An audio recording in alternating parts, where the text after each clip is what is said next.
So you'll recall at least 110 million people were affected by the hack involving Target and Neiman Marcus.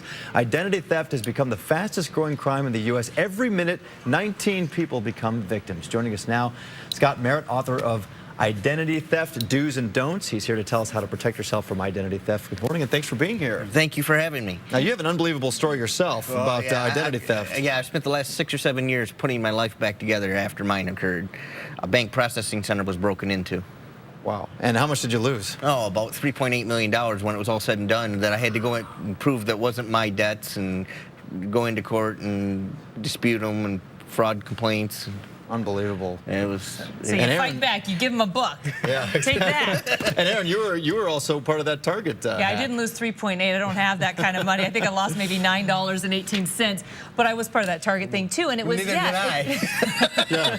Well, let's get right to some of your important points here. Okay, some things that you cover in your new book out right here. Securing your wallet's information. What do you mean by that? What you need to do is take a photocopy of everything in your wallet, pictures, everything, put it in the order that it's in, and then put that in a safe box. So if you are a victim, you can attach that to the police report. It will save time and everything. If you don't include that, it will delay the police report. Yeah, so you got it all right there. What about digitally? A lot of people say that they're not so super careful about changing passwords and that kind of data. Well, you want to do that, but one of the most important things is you don't want to use the links that people send you. Like if you got one from Walmart or Target or what have you, go to the website directly. Do not use those links because they're actually a lot of times they're clones and you're not actually going to the website you think you're going to.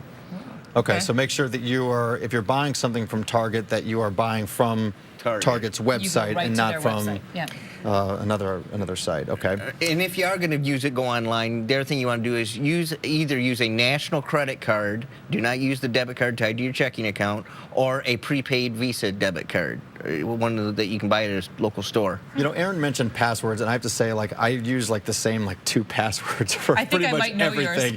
Yeah, I know. Yeah, you're looking over my shoulder. I mean, do you recommend changing passwords a couple times a year, once a year? I change mine every 45 days. Every 4 to 5 days? 45. 45 days, okay. I was like, oh, all right, I can't even remember. I was like, that's a lot of passwords to remember. All right, next on your list here, you have protecting your banking information. Seems obvious, but what do you mean by that? What you need to do is you need to make sure that you only use one version of your name, address, and phone number. And I mean, you have to be hyper technical.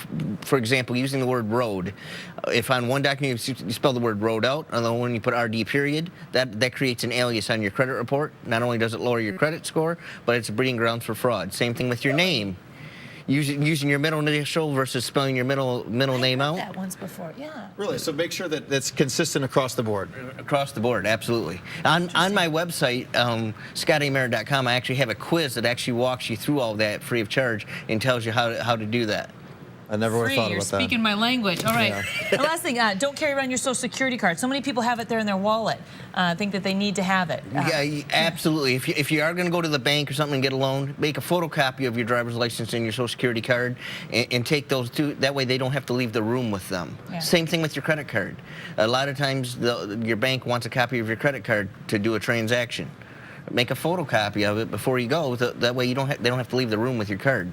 Gotcha. Right. Well, some really good advice here, stuff that I never would have thought of. So really appreciate you being here. The book is called Identity Theft, Do's and Don'ts. Scott Merritt, thank you so much for being here. We appreciate it. Thank you. Thank you.